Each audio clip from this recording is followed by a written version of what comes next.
Hello, everyone, and welcome to another episode of the Today in Titletown Packers podcast. My name is Griffin. You can follow me on Instagram and Twitter at AllDayPackers, and I'm joined today by my co-hosts Bron and Mason. How you doing, guys? I'm doing great. You can follow me on Instagram at Lambo Leapers. I'm doing good as well. You can follow me on Instagram and Twitter at Packer Posts. All right, today we're going to be talking about the dominant win versus the Dallas Cowboys last Sunday. We're going to be looking ahead to the upcoming game against the Detroit Lions on Monday Night Football this week. But first, we're going to get into some news. Darnell Savage got his ankle rolled up mid-game against the Cowboys.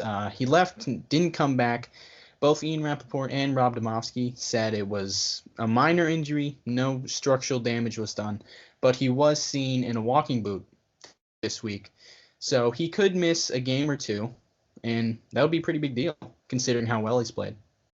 Yeah, and that would be a big deal. And you saw Will Redmond come in for him after his injury, and he ended up playing well that game. And that performance came not only on defense, but on special teams as well. He got a near interception that was called back, and he had a huge tackle on a punt return. And, he definitely flashed some of that ability that kept him on this 53-man roster. So, although I am concerned losing, a short tackler, a free-flying safety in Darnell Savage possibly for this upcoming game against the Lions with their dynamic receiving core, I'm pretty confident in the guys that we have. We've got Will Redmond and Shannon Sullivan, who had a great game, who kind of plays both corner and safety. We've got Tremont to put back there if we need. And, we do have a lot of versatility in the secondary, so I'm not too worried about it if Savage does have to miss a game. And I don't even know if he'll have to miss or not, but I'm confident regardless. In another piece of news, Aaron Jones took home NFC Offensive Player of the Week honors with his 182 total scrimmage yards and his 4 touchdowns. His first 2 touchdowns in the first quarter kind of put Dallas in a position where they would have to use Dak Prescott instead of Ezekiel Elliott, and obviously the Packers' passing defense is much better than their rush defense, and that kind of set the tone for the whole game. The Cowboys were playing from behind. Dak was forced to throw. He ended up with 3 interceptions, and the Packers were just able to, stay on top, force Dak to make throws, and he wasn't able to, and the Packers ended up on top.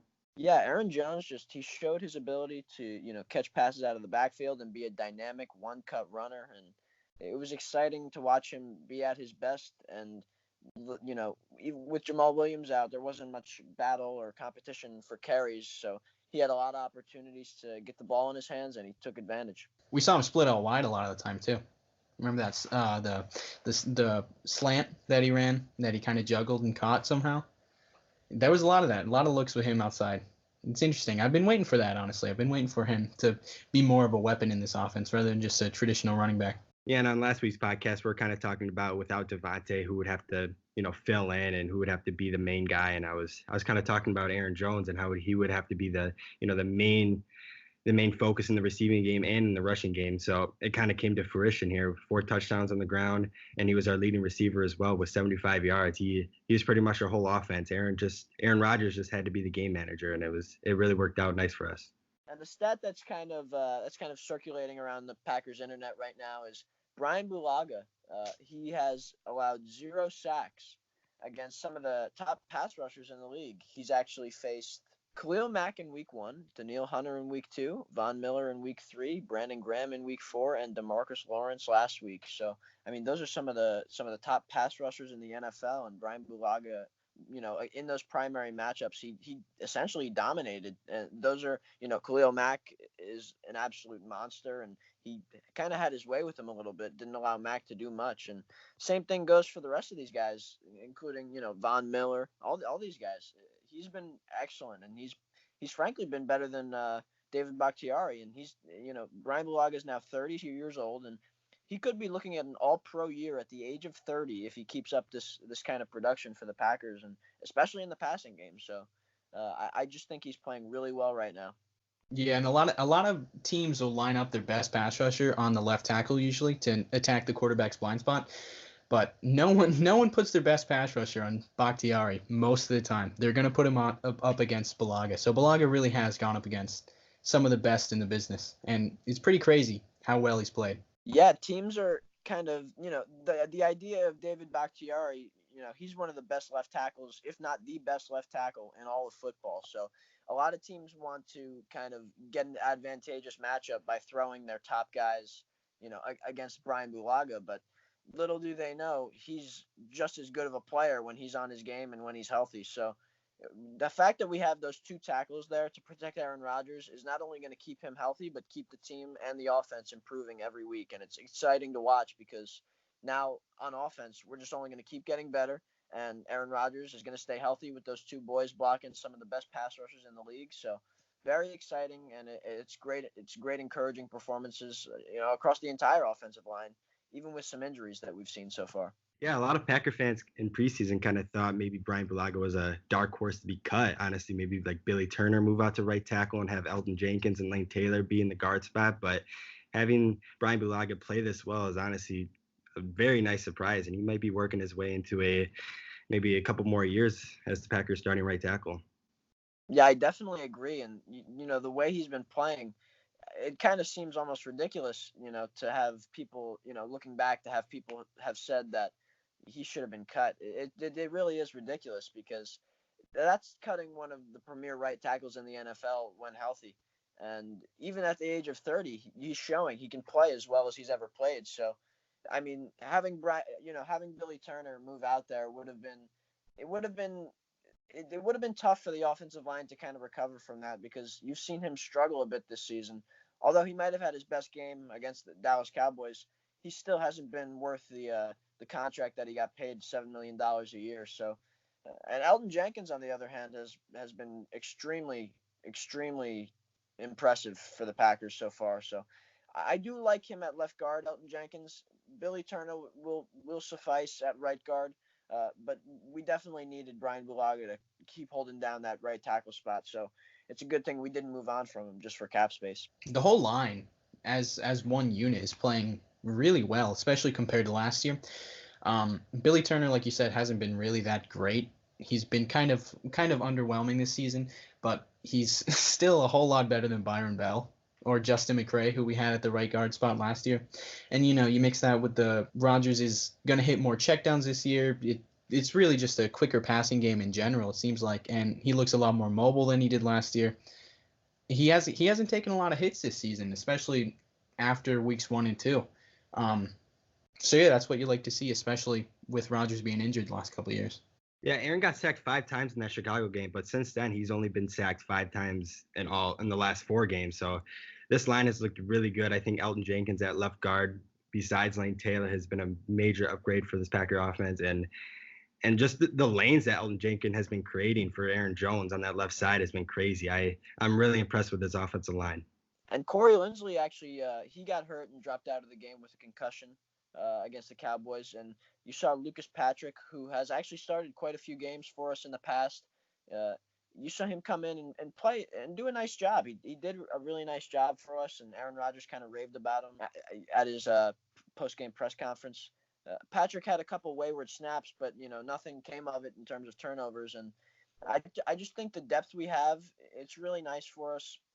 Lane Taylor getting hurt was a bit of a blow, but Elton Jenkins has come in and he's done an excellent job. Maybe even surpassed the play that Lane Taylor was at. And even we've got Cole Madison, a young player who's kind of ascending, and he's shown some flashy play. And we've got a lot of guys that can come in and play well, even if we've got some guys hurt. So I love our depth. I love our starting 5, and that's definitely, I would say, one of the strengths of our offense and our overall team. Can we talk about Elton Jenkins for a minute, because he's been really, really solid in pass pro and in the run game. I think you look at Lane Taylor, he's a guy. He's kind of like a master of none. He doesn't really excel in any spot as an offensive lineman. He's solid in pass pro, he's solid in run blocking, he's got solid athleticism. But Elton Jenkins, he is so good in pass protection, and he's also so athletic, so he doesn't really need the power that Lane Taylor has. He can kind of get away with his athleticism. As you saw on Sunday, he's creating the biggest holes out of the entire offensive line. And I think he and Aaron Jones really get along. This is just a hunch, but you see after the touchdowns that Jones scores, they're always celebrating together. I don't know if that means anything, but it seems like runs to the left, like runs in the B and C gap. That's where Jones excels. I don't have an exact stat on that, but that's just how I feel. I mean, Elton Jenkins is a prime example of how impressive Brian Gutekunst's draft was in terms of the early returns so far. You look at Darnell Savage and Elton Jenkins as the two primary contributors right now for the Packers as their starters, but I love the rest of their draft as well because they've got solid depth across the board that it made the 53-man roster. That's always a good sign in terms of early returns. And Rashawn Gary is one guy who they said we're going to take this guy because his physical assets and his skills are so impressive that we think he could develop into something in the long term. And they were able to do that because of his excellent free agent signings in Zadarius Smith and Preston Smith, and the fact that Brian Gutekunst knew that there was a guy he wanted to come get to be a starter in this draft, and that was Darnell Savage at pick number 21. So, just an absolutely impressive job by Brian Gutekunst and the rest of the Packers, front office and staff. So it's very encouraging from Brian. He's been a great GM for us so far, and this was a very impressive offseason for him. Rashawn Gary's a guy that a lot of Packer fans like to hate on because he's kind of buried in the depth chart a little bit at outside linebacker. So he's not producing a whole lot. He's not getting a ton of snaps. But if you look at week to week throughout the season, I think he's gotten better each and every week because, like you said, Bron, we didn't draft him to come in and play like right away, like a lot of teams would do with their 12th overall pick. We drafted him because he's got these raw abilities that he can develop with the right coaching into a monster pass rusher. And so I think we're watching him grow before our eyes. And it's not just the leadership from the coaches; it's the leadership from those two boys, Preston and Zadarius, who they're underrated as leaders. They're doing a fantastic job filling the void that Clay Matthews and Randall Cobb and other guys like that we've lost over the years, including last year. They're doing an excellent job filling that void in terms of leadership, and the defense is rallying around them. Jair Alexander is the guy that's doing it in the secondary for us. Adrian Amos has brought that leadership as well, being a 4-year veteran from Chicago coming in. So I love the leadership on this team. I love everything about this team, and Brian Gutekunst is really a large contributor into what that became. And the team is just it's gelling right now. We've got a perfect amount of leadership. We've got talent everywhere, and Aaron Rodgers is still there, and he's going to do his job every single week. So it's just incredibly exciting to be 4-1 with an excellent football team, an excellent front office, and an excellent head coach. Speaking of Matt LaFleur, here's a little stat for you guys. So there were 6 rookie head coaches going in the 2019 season. Matt LaFleur is currently 4-1. The 5 others, 14-1. Obviously, Matt LaFleur has Aaron Rodgers, Mike Penton leading a great defense and weapons like Devontae and Aaron Jones. But it's just impressive. We're in a very tough division. We already have 2 divisional wins, a very tough road win. Like, Matt LaFleur has been very impressive so far. What do you think, Bron? Yeah, Aaron Rodgers talked about, and Matt LaFleur talked about that there would be no grace period. There would be, there's no time to waste here because we are expected to contend in the Super Bowl every single season, as the Green Bay Packers organization. So we've beaten some very good teams. We've, like you said, we beat 2 divisional opponents, the Bears, who won the division last year, who still have their dynamic head coach, and they've got a great defense, maybe the best defense in the league, and a solid offense. And the Vikings, we beat them as well. And that game, we really shot out the gate quickly with 21 points, in the first quarter, and then we were able to hold them off for the rest of the game. So those are 2 huge wins from a rookie head coach. And if we continue to play that well, especially against divisional opponents, Matt LaFleur could have the head coach of the year award, kind of locked up if he keeps this up and the Packers keep up this excellent play. Yeah, I think one of the strengths of his offense, which you can pretty much directly correlate to the head coach, which is hard to do in the NFL.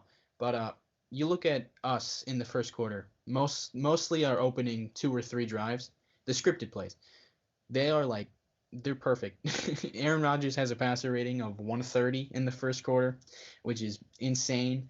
It's the first quarter, we're just rolling down the field. It's because Matt LaFleur is able to identify the weaknesses in our opponents, and he's able to come up with these plays that he knows are going to work, that he knows are going to exploit these weaknesses. And Aaron Rodgers and him are clearly on the same exact page in the first quarter. And so I think that that's really where he shined the most.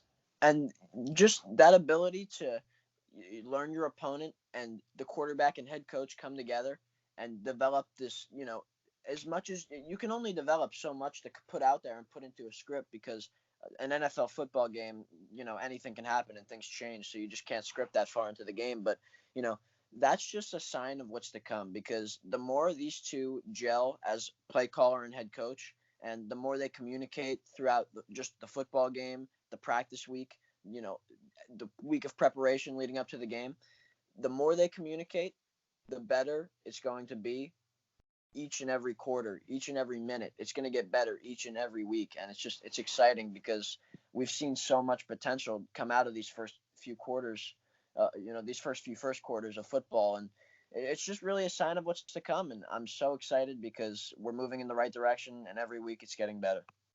And you can see it too. Other than the Bears game, pretty much every game has been, we come out the gates, we're on fire, it looks like we're going to score 50. And then we kind of taper off and we slow down a lot.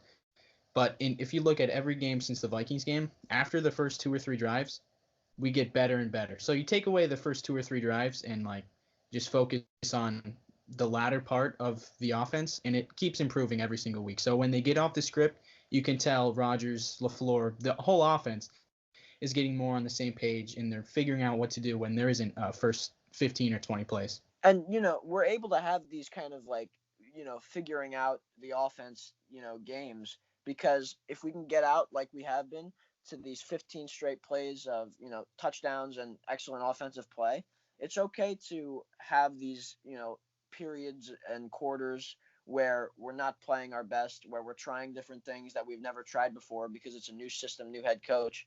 So, we're able to do these different things later in the game because we've already got huge leads. And that's kind of what I feel like attributes to, how maybe there's a little bit of a tapering off, like you said, later in quarters. But we're able to have that now because we're coming out to huge leads and we're still winning football games. And so, there could be a minor grace period, which we are having, but Matt LaFleur and Aaron Rodgers are proving to be, ready to contend for a Super Bowl right away. And we're only going to get better, like I said. So it's exciting because the fact that we're winning these games, some of our toughest games, and we're not at our best, it's very, very exciting. Yeah, these first quarter leads have been really helping us. Obviously, as we saw against the Eagles, our run defense is a little shaky. So once teams are kind of neck and neck, have a 7-point lead tied with us, we're going to kind of see our defense get exposed to the ground, as we saw Jordan Howard and Miles Sanders kind of run all over us. But as we saw against the Cowboys and the Vikings, when we get those big leads, we force Kirk Cousins and Dak Prescott to throw against us. And, the defense came up with multiple turnovers in both games, and we're able to give the ball back to the offense and just run the clock. And, obviously we won both games, but these high scoring first quarters have kind of been very helpful and have led us to victory multiple times. Yeah, that's interesting. Going back to what Bron said, I wonder if LaFleur thinks like this, if in practice, say they're just going to perfect these first 20 plays so they know they can get out to a early 2 or 3 score lead, which we have done this season.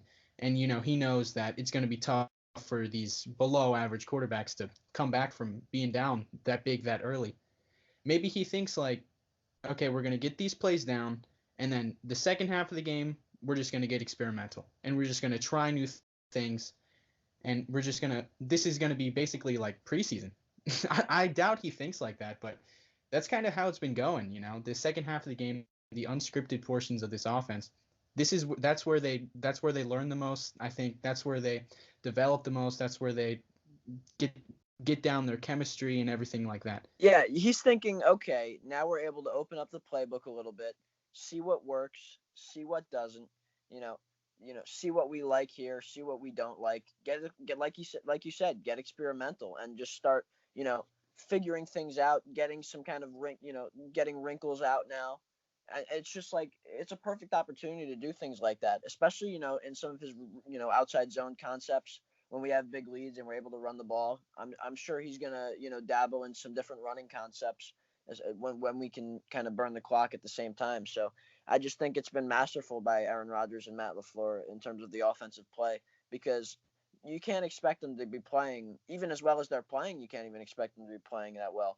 With the loss of Devontae Adams, they put up their highest point total. That's a little ridiculous if you think about it. That's just a credit to Matt LaFleur. It's a credit to Aaron Rodgers, and it's a credit to Aaron Jones and the rest of the offense, including the offensive line. So I just think we're doing a great job right now on the offensive side of the ball, despite the production's not there, the stats aren't there. Maybe people might say, but in terms of the fact that we just got a brand new offense and we're just trying to figure things out right now, we're 4-1, and we're winning games and we're scoring points, and you can't ask for more than that right now. And we're really doing a great job. A lot of people are downplaying the LaFleur is pretty much the best rookie head coach in the league because he's got Aaron Rodgers, he's got the best roster. But I feel like not enough people are talking about the job we did on Sunday against Dallas. I mean, we didn't have Devontae Adams, and we scored 34 points. That is just insane against such a good defense too. These aren't cupcakes that we're playing. Like the Dallas defense is for real, and we didn't have the second best player on offense. We didn't have pretty much our only weapon in the passing game. We didn't have him, and we still scored 34. I mean, that's pretty impressive for Matt LaFleur to say, okay, we're gonna make Aaron Jones. He's gonna be the star this week. We're gonna center everything around Aaron Jones. I just think he did a great job this week, and it was his best game of the season in my opinion.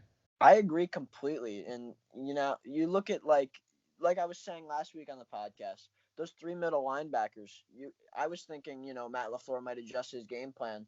He just found a way to beat them using Aaron Jones out of the backfield. It was so impressive. I continued to watch Leighton Vander Esch and Jalen Smith struggle to tackle Aaron Jones outside of the backfield, and the whole time I was just thinking, wow, he exploited one of their strengths. It doesn't make any sense how he can do that, and he's got a great game plan, and he did an excellent job using maybe something that the Cowboys thought they wouldn't be able to do, using that against them, kind of catching them by surprise and doing a really good job at something they thought that they weren't going to be able to do. I don't know if you guys picked this up during the game, but especially early on, almost every handoff was preceded by a wide receiver jet motion. And Dan Orlovsky highlighted this on Twitter earlier this week. You watch the linebackers, whenever there's a fake jet motion, they all move out of the way pretty much. And it just makes the blocking jobs easier. It makes it easier for Jones to read. It gives him open space. And I mean, you were talking about it last week. How are we going to take these three excellent linebackers out of the game? And Matt LaFleur found a way. I mean, that just a great game for Matt LaFleur.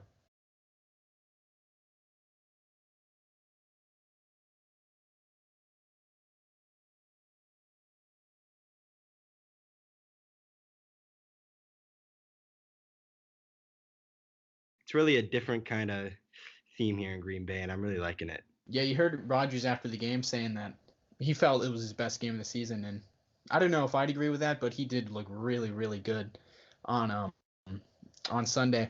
He played a lot more like like a game manager, as one of you mentioned earlier. But I don't hate to see that from Rodgers. We don't need him to go out putting up 400 yards every week. I like these 200-yard games. It's nice to see finally he doesn't have to put the entire team on his back to beat a good opponent. We've seen the team kind of carry him a few times in the past, but those are always against like these bad teams. We in the past, if Rodgers doesn't play well, there's no way we beat the Cowboys. There's no way we beat the Bears or Vikings. Maybe not the Broncos either. I mean, it's just great to see what's going on right now. Right, and Packer fans, they can't mistake Rodgers like not having a great statistical game versus him not playing well. You know what I mean? And he's really playing well this season. He's throwing the ball with as much velocity as he has since the last Super Bowl the Super Bowl that he won. He's throwing the ball extremely well right now. And there's going to be obviously some missed throws.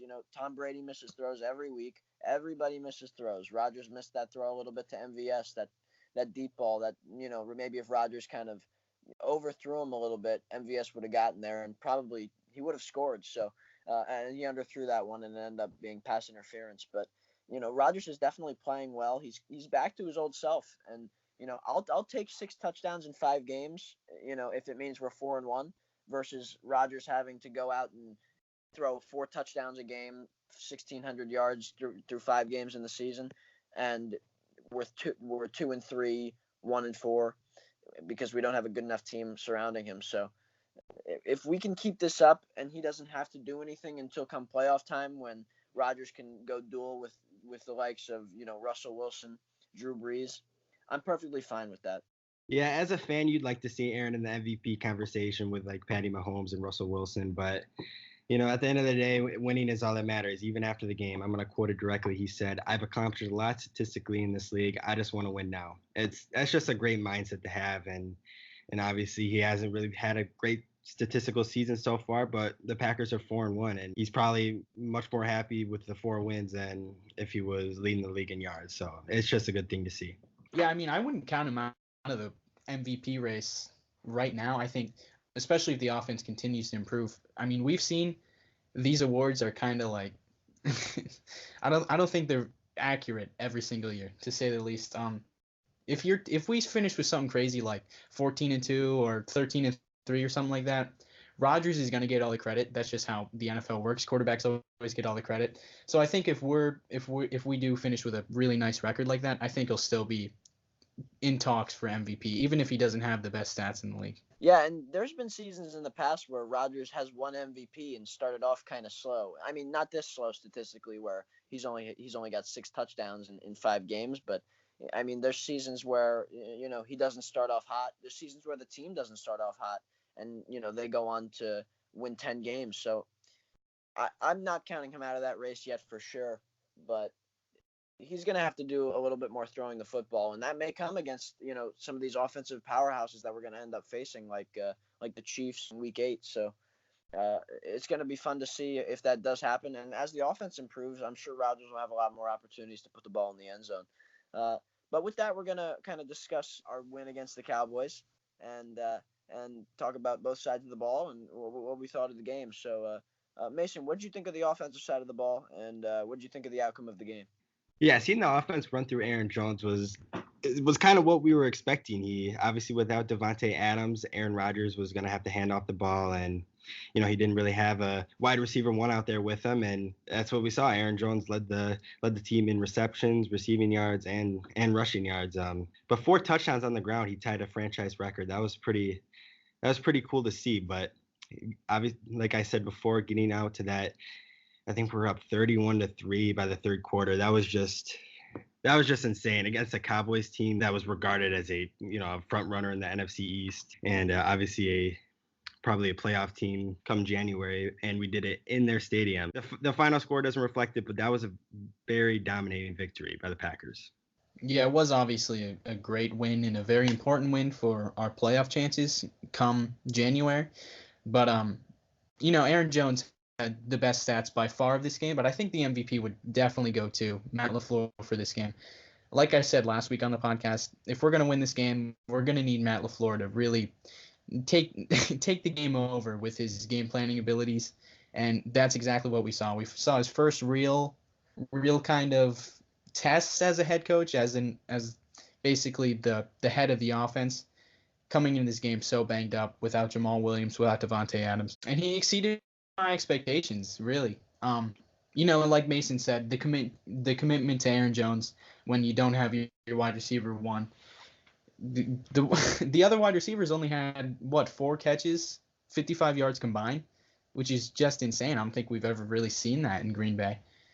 Aaron Jones, we put the game on his shoulders, and he definitely handled it well. He's from Texas, went to UTEP, and we saw in 2017 he was really his breakout game of his career in Dallas.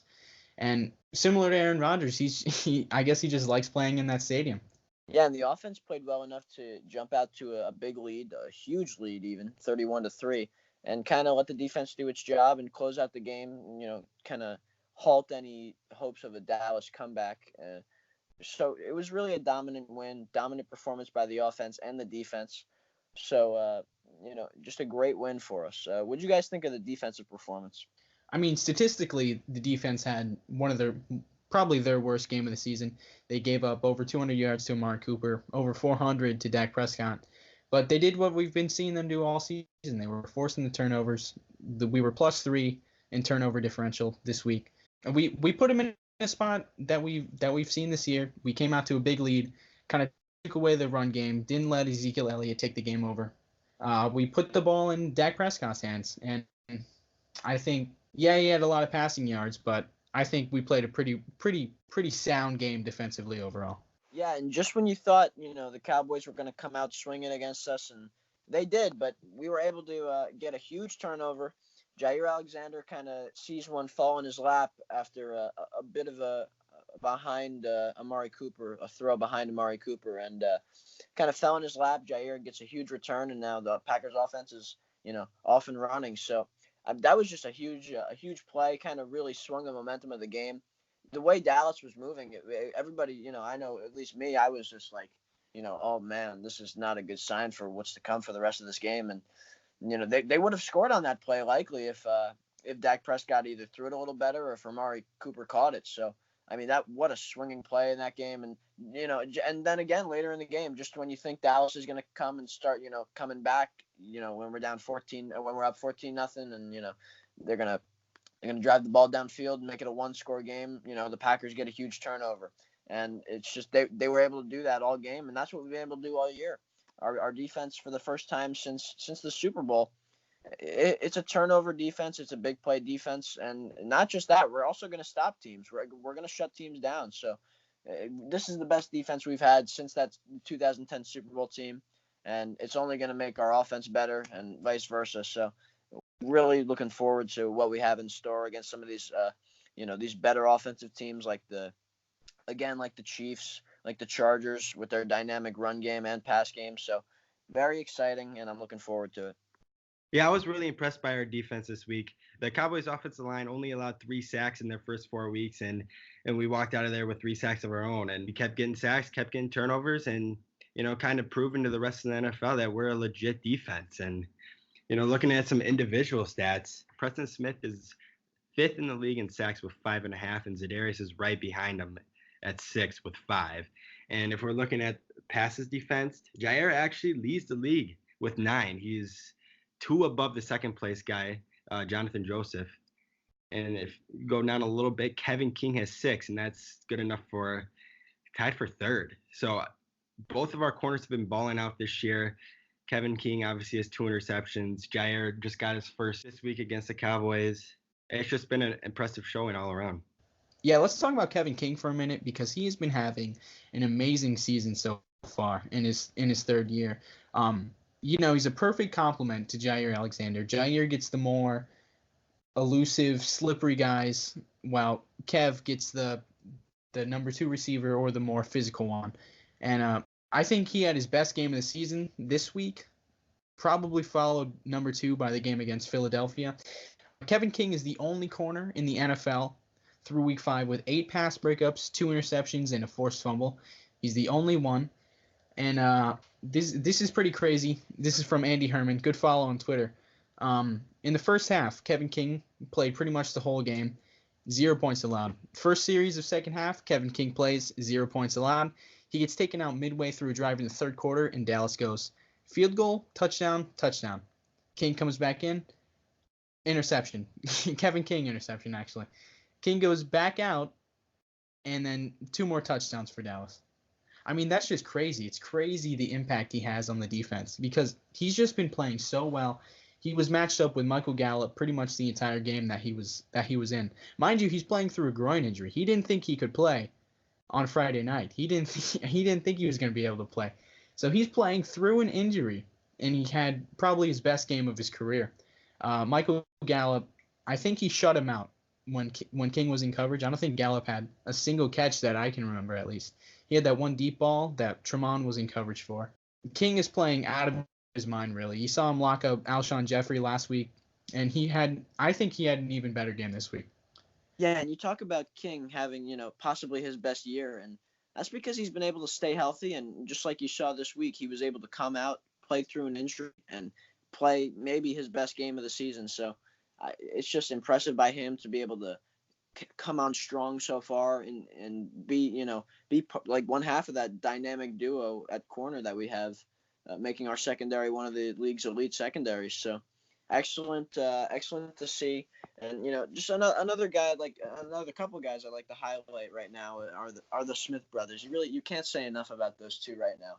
Their leadership is what's jumping off the page for me right now. In the locker room, they're just an incredible presence that we haven't seen. We have not seen them.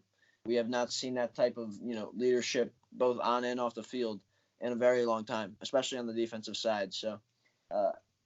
And talk about their play, and that's not even the thing I'm most excited about. Their play has just been astronomically better than what we've had in recent years. They're affecting every single play, and you see Preston Smith batting down balls, Zadarius Smith stopping the run, Preston Smith stopping the run. They're both rushing the passer. They're both getting sacks. They're making it easier on Kenny Clark. They're making it easier on the rest of the interior run defense, and the pass rushers is making it difficult for any team to pass on us. So. I just can't say enough about those guys, and they're just such big contributors, and they're worth every single penny. So very exciting. Once again, just everything about this team, it just gets me excited for not only right now being 4-1, but what's to come for the rest of the season and our playoff chances as well. Yeah, we talked about Brian Gutekunst a little earlier, but I mean, he's a lock for executive of the year, right? Oh, for sure, absolutely. I mean, we haven't even talked about Adrian Amos. he had that big interception week 1, but he hasn't really made any impact plays since then, which isn't a bad thing at all. I mean, he's a safety. That's the opposite of what we've had with HaHa Clinton Dix or Kentrell Bryce or Josh Jones. All these guys, they would give up big plays. Adrian Amos is so reliable. He's just in the back end. He's shutting everything down, doing his job, playing great in coverage. When he comes down the box, he's playing great there too. I mean, do you think about Elton Jenkins, Adrian Amos, Preston Smith, Zadarius Smith, all in one offseason? That's insane. Darnell Savage too, who when he got taken out of the game, I think that may have been another reason we started giving up points. But Brian Gutekunst, the talent he's brought in this season is just absurd. Yeah, and there's a reason you aren't hearing Adrian Amos's name. It's because he's not making horrible plays, and he's just doing his job to a great level, and he's just playing really well. You used to hear HaHa's name when he's letting guys run across the field and score deep touchdowns on deep passes. So, and just it's been the same with a lot of the safeties we've had over the years. So, just you don't hear his name because he's just doing his job quietly well. And it's so great to see because we've got now this stalwart at strong safety who can do pretty much anything on the field. He's one of the most versatile players in our secondary. So it's great that we have someone like him kind of manning down that back end. All right, guys. Now we're going to move into our next matchup. Week 6, we got the Detroit Lions coming to Lambeau Field for a Monday Night Showdown. The Lions actually are coming into this week as the second-place team in the NFC North. They got a record of 2-1-1, and that one loss was to the Kansas City Chiefs that they fought pretty much the whole way. It took a Patrick Mahomes, 1-minute drive to put the Chiefs back on top and seal that game off. But the Lions have looked pretty good this year. Matthew Stafford is playing some very good football. Their defense is looking very solid. They also have some good weapons on offense like Kenny Galladay, Marvin Jones, Kerryon Johnson. So this is going to be a very good matchup. The Lions have given us a lot of problems these last 2 years. We've lost 4 straight to them. So this is going to be a good game. I'm very excited for it. And the guy I'm looking for in this matchup with Detroit to play really well for us is Jimmy Graham. He played really well against the Dallas Cowboys, probably one of his best games as a Packer, and the statistics wouldn't say that, but the blocking that he did in that game, it was phenomenal in terms of his blocking downfield in the passing game and even in the run game. He really did have a great game, and he had a couple nice catches as well. So I think he's going to have a really solid game against Detroit. I think Rodgers is going to look to get him very much involved. Hopefully Devontae Adams is back as well, so that way kind of opens up the field a little bit more for Jimmy to get some more opportunities. And I'm really looking forward to see what Jimmy Graham can do against a secondary that really doesn't have a lot of guys that can play well, apart from Darius Slay, who's been banged up and kind of is banged up throughout his career, historically. And I look for that matchup, Jimmy Graham versus either the linebackers of Detroit or the safeties of Detroit or the slot corners of Detroit. I like that matchup for Jimmy and Aaron Rodgers and the Packers offense. I always say I feel like Jimmy consistently gives 70% on a lot of plays, mainly run plays, especially if he's like the backside blocker. But yeah, like you said, against Dallas, it seemed like to me that someone, his position coach or maybe Matt LaFleur, kind of chewed him out a little bit, kind of lit a fire underneath him. Against Dallas, he was out there laying pancakes, man. He dropped a few guys on the ground. It's pretty impressive. Something we've never seen from Jimmy Graham before, really, since he's become a Packer. Yeah, Jimmy, after catching that one touchdown against the Bears week 1, he went without a catch the next 2 weeks against the Vikings and Broncos. But I'm pretty sure after the Broncos game, Aaron said he wanted to get him the ball more, and he has 9 catches over these last 2 weeks, and he's even showing up off the box score with these crazy blocks. It's just a good thing to see since Good's paying him $10 million a year to play tight end. It's good to see that we're getting more than just a receiving tight end out of him. Another matchup I'm looking forward to is Kerryon Johnson and the Detroit Lions run game against our run defense, and it's going to be interesting because if the Packers don't get out to a big lead like they did, in these past few games, maybe Detroit's going to be able to use their run game well and maybe take advantage of maybe a Packers liability on defense. So we're a key to the game for us, again, just like every week it's been so far, get out to a big lead to make them throw the ball. And Matt Stafford is definitely one of the better quarterbacks that we've faced so far. And, and they have weapons on the perimeter, and they're one of the league's more complete teams. So if they're able to find a balance between running and throwing, I think the Lions could be a dangerous team, and we could come out and possibly lose this game if we allow them to do that. Yeah, the Lions are a team a lot of people were sleeping on coming into the season, and they've obviously surprised a lot of people. They're 2-1-1. They went punch for punch with Patrick Mahomes and the Chiefs a couple weeks ago. So I don't want to say that it's obviously not a cakewalk or anything like that, but I do think it's a little bit of a break for the Packers and their offense and their defense, really, because you look at Detroit, they got that dynamic running back in Kerryon Johnson. No one's going to deny that, but according to Football Outsiders, they're 27th in the league in rush offense, according to DVOA. So I think it's a little bit of a break for our rush defense, which hasn't played well for the first 5 weeks of the season. If you look at the schedule, they've gone up against Dallas, who's third in rush offense, according to DVOA. Denver and Philadelphia are in the middle of the pack at 14 and 15. And then Chicago's all the way at the bottom at 28, that's pretty much the only team we've been able to really shut down in the run game. So I think we're catching a little bit of a break against the Lions. Yeah, I'm really looking forward to getting Davante Adams back this week. As we saw last year, week 5, Davante kind of owns Darius Slay when it comes to their one-on-one matchups, and Darius Slay is kind of regarded as a top 10, top 5 corner in this league. So, Darius Slay would probably be able to lock up a guy like MVS or Geronimo, but having Davante out there, it's really Davante cooked him for 9 catches, 140 yards, and a touchdown. Like, that's a top 5 corner right there. It's just a matchup. I hope Davante wins again, and I hope Aaron Rodgers gets Davante the ball a lot. Yeah, going back to the beginning of his career, really, Davante has never really had struggles versus Darius Slay, and I think it's because it's the same thing with Xavier Rhodes. He just knows him so well that he knows how to beat him. I think that's how it is with them. But you look outside of Slay, they got Justin Coleman, who they signed this March from Seattle, and he's been one of the best corners in football this season. He's been having a great year. So I think he's their slot cornerback. He mostly stays in the slot. So I think we're going to really need a big game from Davante against Darius Slay. If he plays, we don't really know if he's going to play. But if he does play, we're going to really have to rely on him because I think this is going to be another week where we struggle to find any other receiver if Davante is not available. Yeah, I'm really glad this game is at home because right now where we are on offense and defense, just overall as a team, I just think the Lions match up really well with us. So, I mean, being at home is going to be a huge, kind of boost to make us, make sure we can win a game. But, yeah, I just see the Lions as a team that really is going to compete with us this year. And this game especially, it's going to be a tough matchup. There's so many they're just so complete, the Lions. They've got a great team all around. Their defense is really what's been helping them a lot because they contain Patrick Mahomes. You know, they contained him. They obviously didn't win the game, but they did make him they didn't allow a touchdown pass against him. So they made the Chiefs run the ball, and the Chiefs ended up winning still. So I do think the Lions have a great defense and a really nice offense as well. So they're going to be a tough matchup.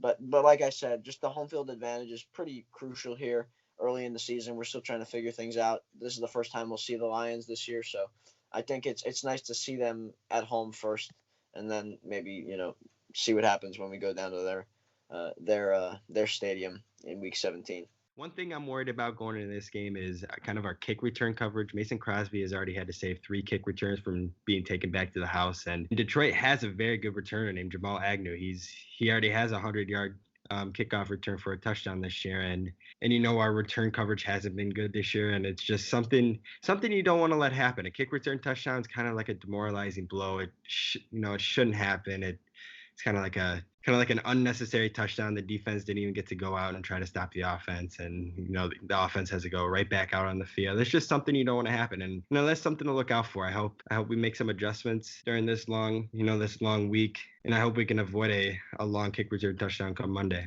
Yeah, and I think a lot of that is due in part to trading Trevor Davis, one of our special teams aces, and cutting James Crawford, another big special teams player. So I think losing those two guys kind of maybe was a bit of a factor in the kind of the hit that the kick return coverage has taken. But we have to have guys step up. We saw, like I said before, we saw Will Redmond kind of come in and play well on special teams. B.J. Goodson is somebody I'm looking for to play well. Oren Burks as well. Those two guys I think can step into those roles and play well. You saw Oren Burks kind of flash some stuff, in the preseason, both this year and last year, and a little bit last year during the season as well, on special teams. And B.J. Goodson has played on special teams when he was with New York as well. So we're going to have some guys that are going to have to step up and play better, and Sean Menenga has to do a bit of a better job making sure we don't allow anything, before the offense even gets on the field.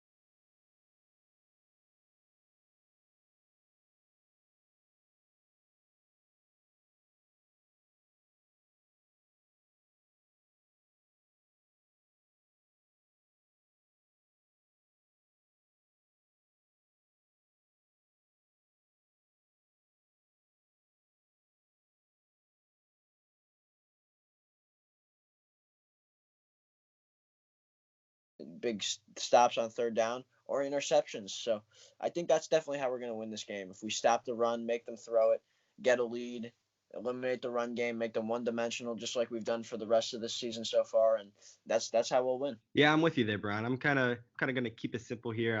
I think the Packers have to get out to a lead early again.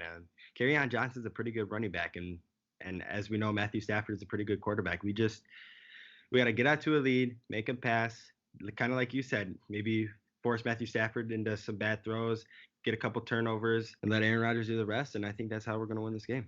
For me, I think we're just going to have to keep seeing continued growth of the offense off script. We know how good they are in the scripted plays. It's pretty much expected now that they're going to come out the first 2 or 3 drives and they're going to play well. I think what we really need to see is a lot more consistency in the second half and in the fourth quarter mainly. Rodgers only has a 57% completion percentage in the fourth quarter, which is not ideal. I think we're going to need to see more cohesion from the offense and be able to carry the success and momentum from the first half into the second half, not only to win this game, but to really help us in the long run, take a big step forward as an offense. Yeah, maybe we have to, play a full 4-quarter game if we want to compete with the Lions, who have such a complete team themselves and are going to really be in it for all 4 quarters. Maybe that's the key to winning, having a consistent, game plan that keeps us in the game, keeps us moving on offense, and keeps us, consistent on defense throughout the course of the 4 quarters of the football game. But if we lose, I would have to say it'd be because, like I was discussing earlier, maybe the Lions defense kind of stops Aaron Rodgers and the Packers offense, the run game. I think if we can't score a good amount, get out to a quick lead, I think we will lose this game because the Lions the team is a lot better than a lot of people think.